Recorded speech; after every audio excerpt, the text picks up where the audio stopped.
J'aime bien vous voir aussi, et surtout le dimanche, quand on loue le Seigneur.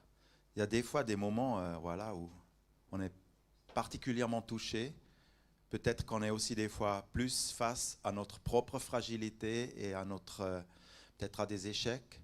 Et on sait que Dieu est vraiment notre victoire. J'ai beaucoup apprécié ce temps de louange. J'aimerais demander à Gérard de venir parce que je vais parler ce matin de l'intégration. 5 steps pour réussir son intégration. Mais je pourrais vous donner les 5 pas. 1, 2, 3, 4, 5. Ciao, goodbye. Et puis on continue. Mais vous savez, l'intégration, c'est un peu mon thème dans cette église. Quand je regarde d'où vous venez et le chemin que vous parcourez, je suis avec vous et je pense que le Seigneur surtout, il veut nous réussir. Il veut que tu réussisses dans toutes tes voies et que tu réussisses ton intégration. Gérard, j'aimerais aussi te remercier pour le chemin que tu as parcouru et pour la louange que tu fais. On sent que tu es vraiment une femme engagée de tout ton cœur. J'aimerais te remercier pour cela. Hier, on était sous la pluie au stand avec Omonia. On a fait de l'évangélisation. Il y avait d'autres personnes avec nous, une belle équipe. Et on a dit, mais on est des amis. On est devenus des amis. Ah, oui, mais c'est bien, on le sait peut-être, mais c'est beau de se le dire. Et c'est vrai, tu étais là quand je suis arrivé dans cette église. Et j'aimerais t'encourager parce que je vois que tu as évolué. Tu n'es plus la même et tu as évolué dans ta louange, tu as évolué dans ta vie personnelle. Et vous ne trouvez pas qu'elle a beaucoup progressé, cette sœur? Ce n'est pas pour la mettre sur un piédestal. C'est pas du tout, on n'est pas dans la glorification de l'homme. Mais Christ en toi, il est... Pour la gloire de Dieu. Voilà. Tout ça, c'est pour la gloire de Dieu. J'arriverai jamais sans lui. Et vous savez ça aussi. Vous savez tous mes défauts. Toujours en retard et tout ça. C'est pas un secret. Mais c'est tous par la gloire de Dieu et c'est à cause de cette communauté aussi. Ça va déjà beaucoup mieux. Beaucoup, beaucoup mieux. Que Dieu te bénisse encore. Voilà. Oui. Écoutez, quand je prends ce thème de l'intégration, c'est vrai qu'il me tient beaucoup à cœur dans cette église parce que je désire que des personnes issues de l'immigration venant ici en Suisse ou en France ou dans nos pays d'Europe, ils sont face à un choc culturel et ils doivent surmonter pas mal de barrières. Et ça me tient à cœur que vous puissiez arriver chez nous et réussir. Mais en même temps, vous savez que je dois annoncer l'évangile de Jésus-Christ et que c'est le Seigneur qui doit être glorifié. C'est lui qui nous emmène dans ce triomphe avec lui, finalement, jusqu'à aller dans la gloire du ciel. Amen. Mais, comment le Christ est-il glorifié vraiment? Il est glorifié en toi aujourd'hui. Dans ta façon de vivre, il est glorifié par ton comportement de tous les jours. Le Seigneur est glorifié dans ta vie, ici-bas, sur la terre. Nous sommes quand même ici et nous avons à réussir ici et nous avons un chemin à faire ensemble. C'est pour ça que je me permets de prendre ce thème afin que Dieu se glorifie dans ta vie. Vous savez, la migration, le fait d'aller ailleurs, c'est un vieux rêve. Les hommes de tous les temps, ils se sont mis en route pour aller vers d'autres horizons parce qu'ils voulaient vivre mieux, tout simplement. Et c'est un vieux rêve de nous tous, quelque part, d'avoir une bonne vie, d'avoir une vie acceptable et digne. Et d'ailleurs, la Bible, pardon, j'ai mon petit gadget ici.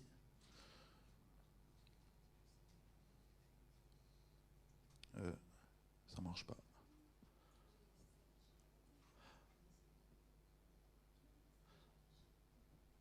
Voilà. Bon, la Bible, c'est un livre qui parle, on peut dire, de long en large de l'intégration. C'est un livre d'immigration et de migration ou d'émigration. Euh, Maintenant, voilà. Elle est truffée d'histoires qui parlent des migrants. À commencer par Abraham. Abraham était un émigrant qui est venu s'installer de Ur en Chaldée, dans un pays que Dieu le lui montrerait. Et puis il y a Jacob qui a fui devant son frère Ésaü. Vous vous souvenez, il est allé chez son oncle Laban, où il a été exposé à la ruse de cet oncle, dans une culture qui n'était pas la sienne. Il a fui. Et il a vécu cette maltraitance aussi, en quelque sorte. Le peuple d'Israël aussi était en migration durant 40 ans. Le roi David, sans domicile fixe, durant de longues périodes de sa vie, en fuite devant son adversaire Saül. Et le peuple d'Israël encore, quelques siècles plus tard, dans l'exil babylonien, un traumatisme collectif. Et Jésus, pour terminer peut-être ce petit parcours biblique, Jésus lui-même était un réfugié à Bethléem. Et à Bethléem, il devait fuir avec ses parents, un réfugié en Égypte. Oui, la Bible parle de l'émigration et de ses problématiques. Et le livre de Ruth maintenant, nous étudions ce livre de Ruth, est particulièrement beau.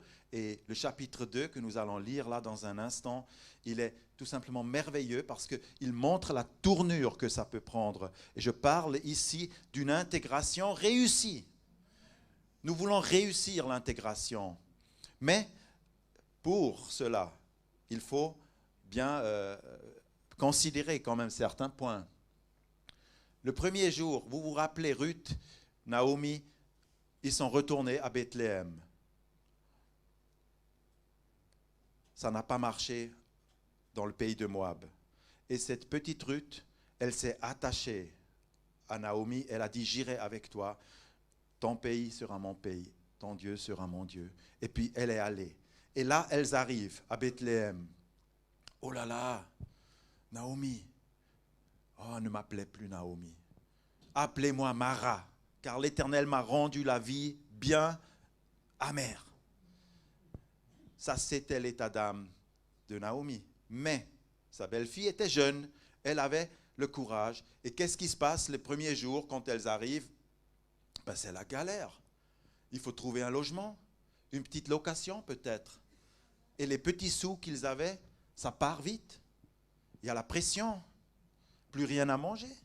Le frigo était vide. Non, il n'y avait pas de frigo. Ce problème déjà, on peut le biffer de la liste. Et puis, et qu'est-ce qui se passe? Le premier jour, on va lire ça ensemble. J'ose donner le micro à quelqu'un. Tu lis quelques versets, quelqu'un d'autre peut continuer. Ruth 2, versets 1 à 16. Noémie avait un parent de son mari. C'était un homme puissant et riche de la famille d'Elimelech et qui se nommait Boz. Ruth, la Moabite, dit à Naomi, « Je vais aller au champ pour glaner des épis et derrière celui dont j'obtiendrai la faveur. » Elle lui dit, « Va, ma fille. » Elle partit et s'en vint glaner dans un champ derrière les moissonneurs. Il se trouva que la pièce de terre appartenait à Boz, qui était de la famille d'Elimelech.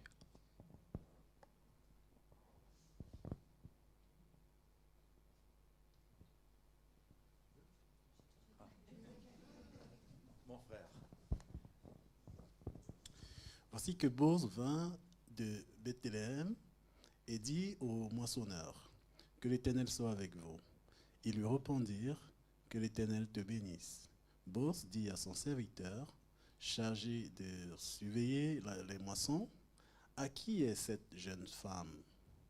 Le serviteur chargé de surveiller les moissonneurs répondit, « C'est la jeune Moabite qui est revenue avec Naomi de la campagne de Boaz. » Elle a dit, Je vais glaner et ramasser entre les gerbes derrière les moissonneurs. Depuis qu'elle est venue ce matin, elle a été debout jusqu'à présent et ne s'est assise qu'un moment à la maison. Bose dit à Ruth, « Écoute bien, ma fille. Ne va pas glaner dans un autre champ, ne t'éloigne pas non plus d'ici, et attache-toi à mes servantes. Aie les yeux sur le champ que l'on moissonne, et tu iras derrière elles. Voici, j'ai ordonné aux serviteurs de ne pas te toucher, et quand tu auras soif, tu iras aux cruches, et tu boiras de ce que les serviteurs auront puisé. » Alors, elle tomba en se prosternant, la face jusqu'à terre. Elle lui dit, « Comment ai-je obtenu ta faveur pour être reconnue, moi qui ne suis qu'une inconnue ?»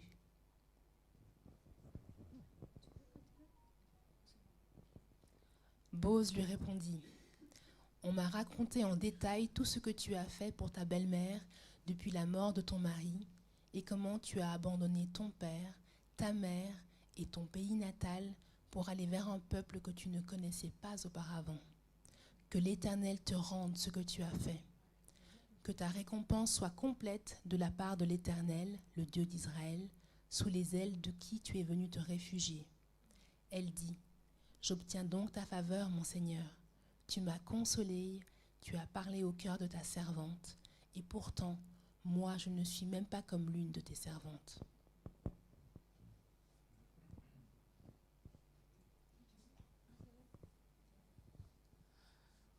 Au moment du repas, Bose lui dit, « Approche, mange du pain et trempe ton morceau dans la vinaigrette. » Elle s'assit à côté des moissonneurs.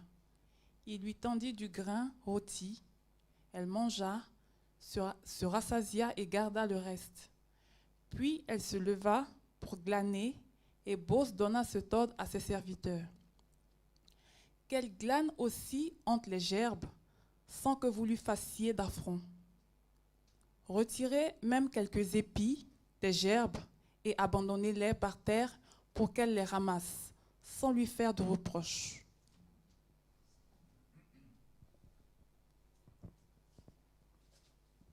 Cette histoire est excellente, une illustration d'une intégration réussie. Il y a Ruth, c'est vrai, qui veut s'intégrer, elle veut réussir, elle se bouge dès le premier jour. Et puis, il y a aussi Bose, qui est un patron, qui fait partie de l'aristocratie de Bethléem. C'est un bon vieux Suisse, on pourrait dire, pour transposer ça un peu, tu vois.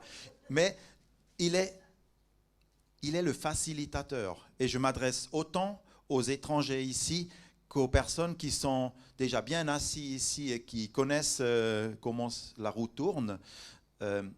Bose est un facilitateur.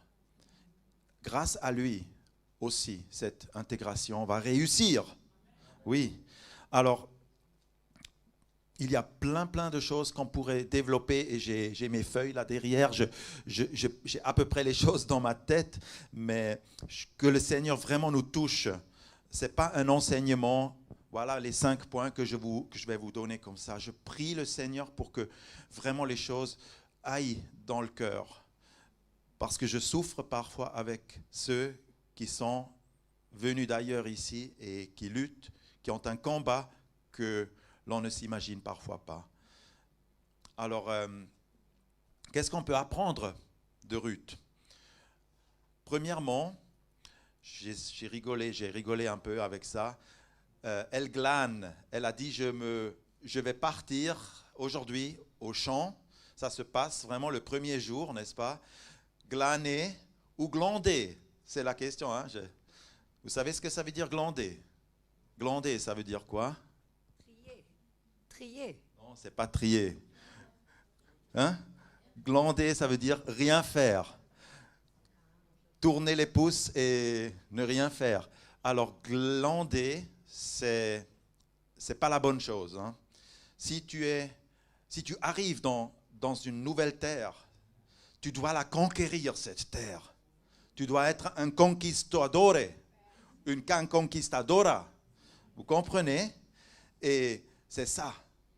Et tu ne dois pas glander, mais tu dois aller glaner. Alléluia. Alors, qu'est-ce que ça veut dire glaner? Vous voyez un peu déjà sur l'image, mais glaner, c'est une institution qui vient de la loi de Moïse. Dans Lévitique 19, il dit, quand vous ferez la moisson dans votre pays, tu laisseras un coin dans ton champ sans le moissonner, et tu ne ramasseras pas ce qui reste à glaner. Tu abandonneras cela aux malheureux et à l'immigrant. Je suis l'Éternel, ton Dieu. Donc c'est le Seigneur qui a ordonné que les pauvres, les immigrants puissent aller glaner, c'est-à-dire ils marchent derrière les moissonneurs et ils ont le droit de ramasser ce qui est tombé par terre.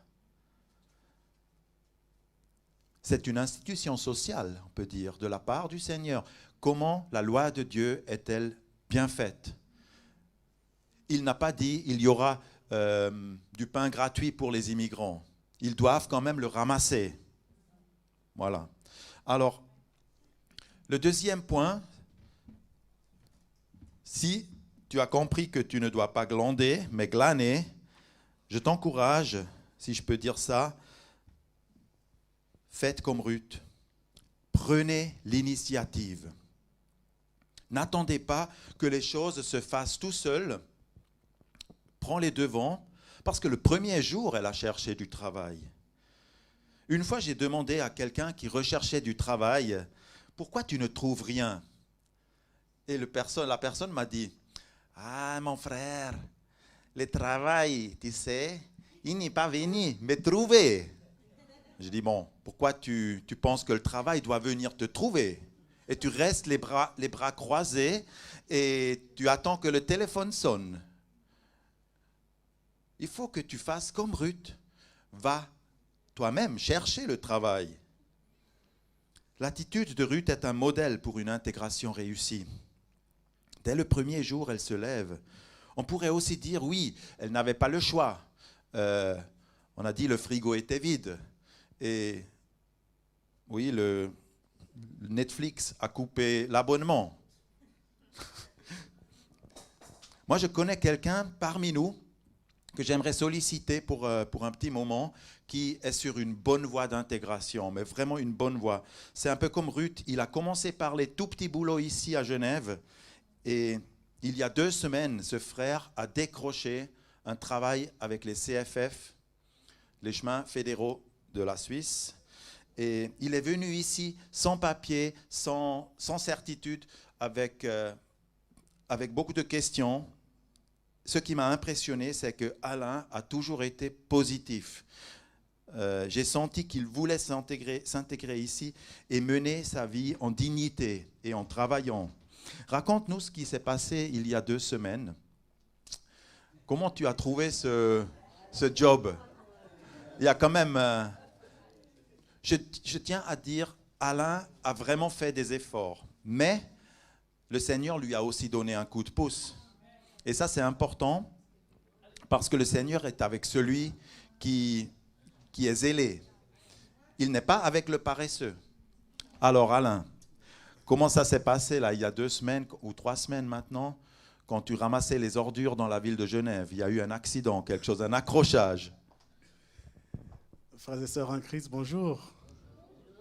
Je suis très honoré d'être dans cette paroisse parce que la bénédiction vient de cette paroisse. De Dieu d'abord et de cette paroisse aussi, parce que j'ai eu des multiples soutiens venant de cette communauté et c'est l'occasion pour moi de vous remercier tous. Alors parlant de l'histoire et de mon intégration au CFF, c'est qu'en fait, j'ai cherché du travail dans tous les domaines. Donc j'ai mis de côté mes capacités intellectuelles et tout, mécanique aussi. J'ai dit je veux m'intégrer. Parce qu'il faut dire la vérité, c'est que je sortais d'une séparation qui m'a coûté, qui a été très dure. Et en même temps, il fallait que je m'intègre pour m'en sortir. Sinon, je ne connaissais personne en Suisse, en dehors de cette communauté. Donc, du coup, c'était très difficile. Alors j'ai commencé par l'assurance, qui était très compliqué aussi. Après, quelqu'un m'a aidé en me disant, écoute, l'assurance est trop compliqué pour un début, il faut que tu fasses dans le nettoyage. Non, c'est d'abord la livraison, avec le vélo. Alors dans l'hiver, je suis allé livrer le repas chez quelqu'un, chez un monsieur. J'arrive, le plastique était mouillé. Et la sauce s'est versée juste devant l'entrée de sa maison, la sauce s'est versée. Il me dit, mais c'est quoi ça? Tu traînes d'abord pour venir me livrer ma nourriture et en plus, la sauce se verse. Il était tellement fâché. Après, je lui ai dit, c'était pas ma faute. C'est là qu'il me dit, mais tiens, tu es costaud comme ça et puis tu préfères travailler dans le froid? Je lui dis, j'ai pas le choix. C'est là qu'il me donne donc un numéro d'appeler Honnête, qui fait dans le nettoyage. Alors, je travaille dans la Honnête. C'était difficile à Honnête parce que le pasteur tout à l'heure a parlé, il faut insister. Alors, j'ai fait un message à la dame, elle n'a pas répondu. Pendant 1 mois, j'ai insisté, elle n'a pas répondu. Un matin, elle m'a dit, écoute, venez me voir. Et puis voilà, j'ai trouvé du boulot. Et c'est quand je travaillais pour Honnête, qui est devenu Honegger, je faisais les nettoyages et vider les poubelles avec une camionnette. Ils ont des camionnettes assez spécialisées là. Dieu merci, j'avais mon permis de conduire, donc ça m'a aidé. Et en plus, il fallait que je me batte pour mon renouvellement de titre de séjour, qui était vraiment le précieux sésame, comme les fédéraux disent. Alors, du coup, quand je roulais, c'était à Carouge, je roulais, j'ai garé pour la livraison, il y a un monsieur qui sort à vive allure, je ne sais pas ce qui s'est passé. Alors, par inadvertance, il a heurté l'aile de la camionnette. Je sors, je regarde, je dis, mais monsieur, vous allez me faire perdre mon travail. Il me dit, mais comment perdre votre travail? C'est un accident, on peut appeler l'assurance. Je regarde, je lui dis, bon, laissez tomber, c'est pas grave, je saurais gérer. Parce que justement, lui aussi, avec un souci d'assurance, je ne sais pas ce qui s'est passé, il avait un souci d'assurance parce que ce n'était pas son véhicule. Et c'est comme ça qu'il m'a dit, mais vous êtes très gentil, qu'est-ce que je peux faire pour vous, pour cet incident? Je dis rien du tout. Quand je partais, il m'a dit, vous êtes sûr que ça va? Je dis, ça va. Après, il m'a dit, vous vous plaisez dans votre travail? Je dis, j'ai pas le choix. J'ai dit, j'ai pas le choix en tout cas. Il m'a dit, et puis, vous aimeriez travailler pour les CCF, parce que moi, je travaille au CCF. Au CFF, pardon. Au CFF, je lui dis, j'avais postulé là-bas à plusieurs reprises, on ne m'a jamais pris, donc du coup, je ne sais pas si ce sera. Il dit, moi, je vous propose de travailler au CFF. Et c'est comme ça qu'il me donne un nom et une adresse où je dois aller déposer mon dossier. 2 semaines après, on m'appelle. Donc, c'était miraculeux pour moi et j'ai manqué, je n'ai plus jamais revu le monsieur, mais je sais qu'il est au CFF parce qu'il a voulu garder l'anonymat. Donc, voilà, le miracle s'est accompli, donc je suis au CFF aujourd'hui, avec un contrat déjà signé, tout, comme agent de train. Je remercie Dieu et l'Éternel. Waouh! C'est une belle histoire. Et notre frère, il est sur la voie, sur la bonne voie de l'immigration, sur la voie de la réussite. Et je pense que Dieu, il veut que tu réussisses toi aussi. Merci beaucoup, Alain. Que Dieu te bénisse. Mais c'est un, voilà, oui. Gloire à Dieu. Et Dieu utilise même les accidents, hein, vous avez vu, pour te bénir. C'est merveilleux, tout simplement merveilleux. Alors, je continue ici. Ton éthique de travail. Ça, c'est un 3e point que j'aimerais souligner. Ton éthique de travail est déterminant. Quand Boz, le propriétaire, vous le voyez là sur l'image, il se pointe sur le champ, il voit cette jeune femme et il est impressionné. Elle se démarque. Et le surveillant, il dit quelque chose d'intéressant. Il dit, depuis le matin, elle ne cesse de travailler. C'est une incroyable bosseuse. Chef, cette fille, elle est moabite, mais elle est incroyable. Elle travaille plus que tous. Quel témoignage, quel fondement que Ruth pose elle-même pour sa propre réussite, pour son intégration. Elle s'est démarquée. Permettez-moi de dire quelque chose. Quand tu es étranger ou étrangère comme Ruth, de toute façon, tu vas te faire démarquer. Moi, j'ai été pendant 15 années un étranger dans d'autres pays, entre autres la France, mais aussi en Afrique. Quand tu as la peau blanche en Afrique, tu te fais démarquer tout de suite et très vite. Je sais comment on se sent. Je sais encore comment...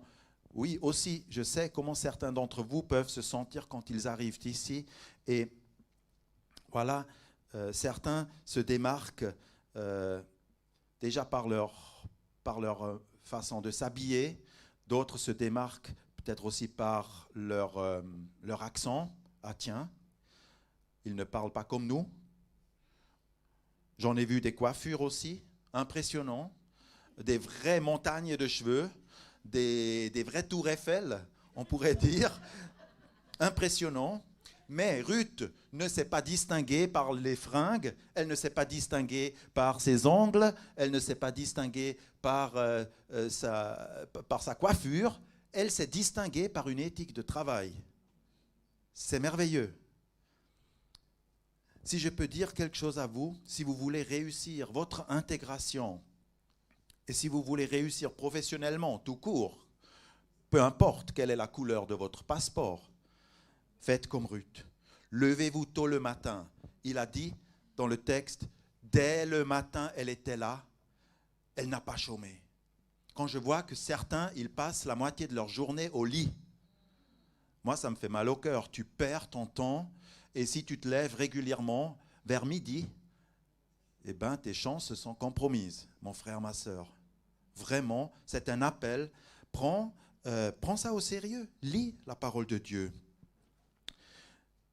Si quelqu'un est toujours le premier au travail le matin, il va se faire démarquer. Mais si quelqu'un arrive toujours 10 minutes trop tard, il va aussi se faire démarquer. Remarquer, pardon. On pourrait ici parler d'éthique de travail et puis si j'avais plus de temps, je développerais ça vraiment un peu plus. Je vais faire ça très vite, je passe par-dessus. Une éthique de travail biblique, c'est quoi? Tout d'abord, la Bible n'encourage pas le profiteurisme et la fainéantise, la flemmardise. Dans 2 Thessaloniciens 3, 7 et 12, vous pouvez lire, juste un exemple, vous savez vous-même comment il faut nous imiter. Car nous n'avons pas vécu parmi vous dans le désordre. Nous invitons ces gens-là et nous les exhortons par le Seigneur Jésus-Christ à travailler paisiblement et à manger leur propre pain. Oui, ça c'est beau. Ce n'est pas un message facile à dire, hein? Mais vous dites Amen. Ça témoigne en votre faveur. Et puis la Bible honore un travail bien fait et l'excellence. Néhémie, par exemple, dans le livre de Néhémie. On venait tout le temps le déranger au travail, on voulait discuter avec lui. Et sa réponse, Néhémie envoya des messagers avec cette réponse. J'ai un grand ouvrage à exécuter et je ne puis descendre. Pourquoi l'ouvrage serait-il interrompu pendant que je descendrais? Aujourd'hui, ce que je vois dans le monde du travail, ce n'est rien de nouveau d'ailleurs, mais de plus en plus, on peut voir que les gens saisissent un peu n'importe quelle occasion pour s'éloigner de leur lieu de travail, pour bavarder ou pour envoyer des messages privés pendant leur temps de travail. On peut se demander aussi où est-ce que cela mène et si nous volons ainsi le temps à nos entreprises. Le Seigneur, il te demande et il veut l'excellence. Il veut aussi, je pense que c'est bien aussi que ton patron, il puisse te faire entièrement confiance. Il n'a même pas besoin de contrôler ce que tu fais et où tu passes ton temps. Le Seigneur, il sait, ça c'est beau. Si quelqu'un peut faire confiance et il sait que le boulot sera fait, probablement même mieux que si je l'avais fait moi-même. Ça, ce serait super, tu vois. Et j'ai la chance de travailler avec de telles personnes ici à l'église et dans le foyer aussi. Des personnes à qui ils ont toute ma confiance. Et ça, c'est une telle bénédiction. Pourquoi aussi, par exemple, la Suisse est-elle devenue le pays de l'excellence? les manufactures, l'horlogerie, tout cela s'est développé. On peut se dire, oui, il y a une révolution industrielle, mais elle a eu lieu aussi dans d'autres pays. Il y a eu le protestantisme en Suisse. Les Français nous ont envoyé leur meilleur, le meilleur, la crème de la crème au temps de la Réforme, parce qu'ils les ont persécutés en France et ils se sont installés en Suisse. Et ils ont développé, grâce à une éthique de travail excellente, l'éthique du travail du protestantisme. Elle fait partie de notre ADN, mes frères et sœurs. Et puis, pour ne pas me perdre, la Bible encourage l'initiative et la créativité. Elle ne veut pas que tu fasses un boulot BCBG, un peu, voilà, tu commences à 8h et tu finis à 17h. Et puis, comme beaucoup d'ailleurs, interprètent maintenant leur travail un peu comme ça. Après 17h, ça ne me regarde plus, j'en ai rien à foutre de tout ça. Chers frères et sœurs, la Bible encourage l'initiative. Est-ce que vous connaissez Bezalel? Bezalel était un des ouvriers sous les ordres de Moïse. Et il a construit le tabernacle et tous ces ouvrages qui allaient avec, des vrais chefs-d'œuvre, des œuvres d'art. Et nous lisons, Dieu a rempli Bezalel de l'esprit de Dieu, de sagesse, d'intelligence et de compétence pour toutes sortes d'ouvrages, pour concevoir des plans, pour travailler l'or, l'argent et le bronze. Et puis ça continue. C'est impressionnant. Donc le Seigneur ne lui a pas tout dit d'avance, mais il devait lui-même dessiner des plans. Intéressant. Je continue encore avec Ruth. Nous revenons donc dans cette histoire de Ruth. Et au verset 10, une discussion entre Boz et Ruth s'engage. Boz est le grand patron, il est riche, il fait partie de l'aristocratie de Bethléem. Il ne doit certainement pas se poser la question, qu'est-ce que je vais manger ce soir? Est-ce qu'il y aura quelque chose dans l'assiette? Ça, ce n'est pas ses problèmes. De l'autre côté, il y a la petite Ruth qui est à l'autre bout de l'échelle sociale avec des petits boulots. Elle glane. Elle ne glande pas, elle glane. Elle commence par tout en bas. Et Boz adresse la parole à l'immigrante. Il ne dit pas que fais-tu ici? Pourquoi tu es venu chez nous? Il y en a déjà assez d'étrangers qui mangent notre pain. Non, il dit, c'est bon que tu sois là. Ma fille, reste ici, tu peux travailler avec nous durant toute la moisson. Il y a de la place pour toi. Tu es la bienvenue. Vous voyez, Boz est un facilitateur. Et j'interpelle aussi nous tous, ceux qui sont déjà là depuis quelques années, intégrez les autres. Parlez-leur avec bienveillance. Amen. Et Ruth, elle tombe la face contre terre. Comment ai-je obtenu la grâce, la faveur pour être reconnue, moi qui ne suis qu'une inconnue? Et en espagnol, c'est marqué una extranjera. Je suis une étrangère. Je ne suis qu'une étrangère, elle dit. Donc, elle ne s'estime pas au-dessus, mais elle est un peu écrasée, on dirait. Et la réponse, elle est digne d'être retenue. Boz, il dit, on m'a raconté en détail. On m'a raconté en détail tout ce que tu as fait pour Naomi, ta belle-mère. Comment tu t'es occupé d'elle. Ça, c'est intéressant. Le témoignage de Ruth est rayonnant. Elle est une lumière. Regardez, il y a la lumière qui rentre dans notre salle maintenant.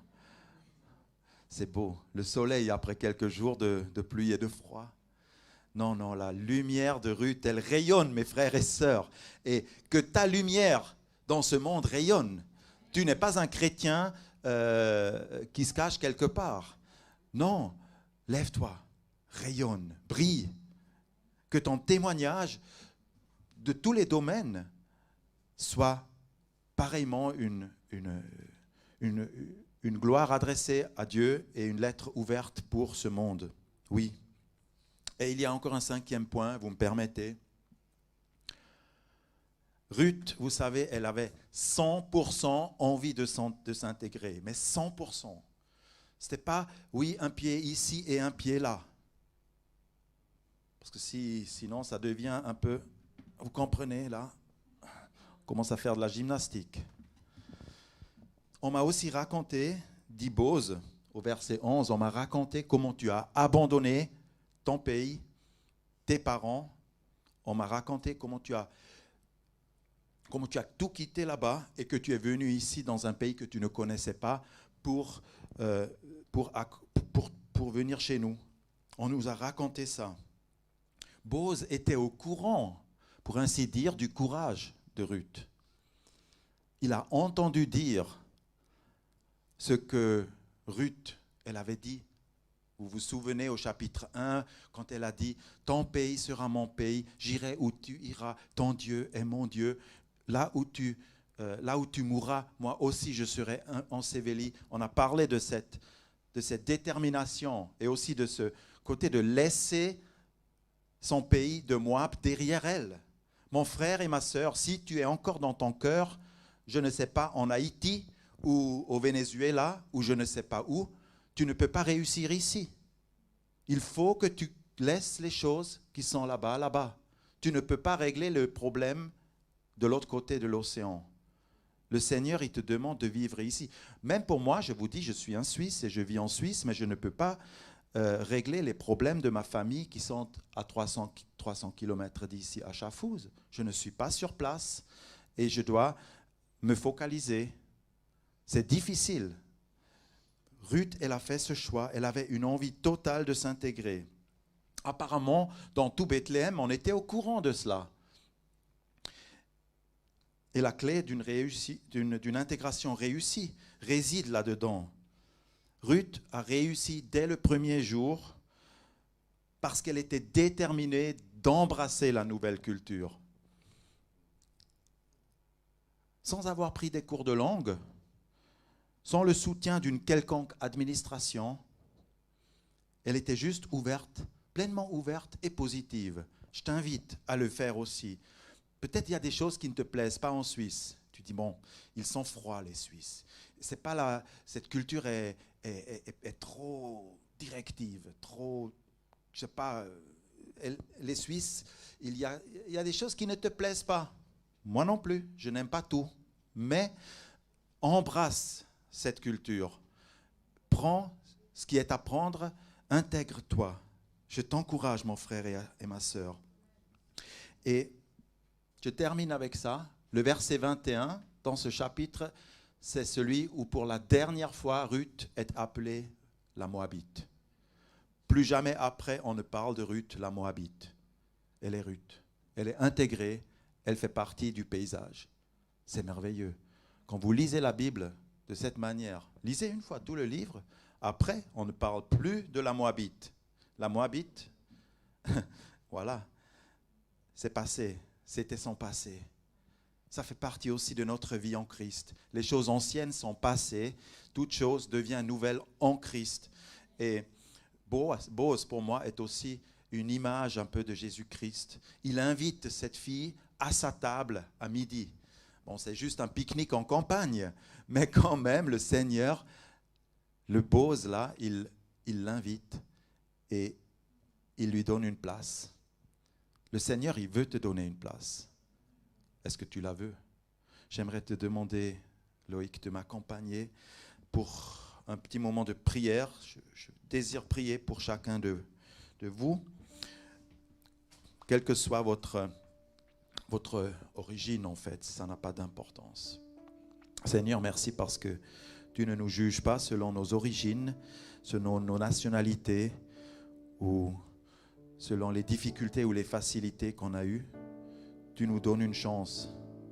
Tu nous appelles. Merci Seigneur parce que dans ton royaume, nous sommes tous pareils. Devant ta face, Seigneur, il n'y a que des bien-aimés, il n'y a que des filles et des fils, il n'y a que des princes et des princesses. Je te remercie Seigneur de ce que tu fais dans cette église, pour les témoignages qu'on a entendus même ce matin.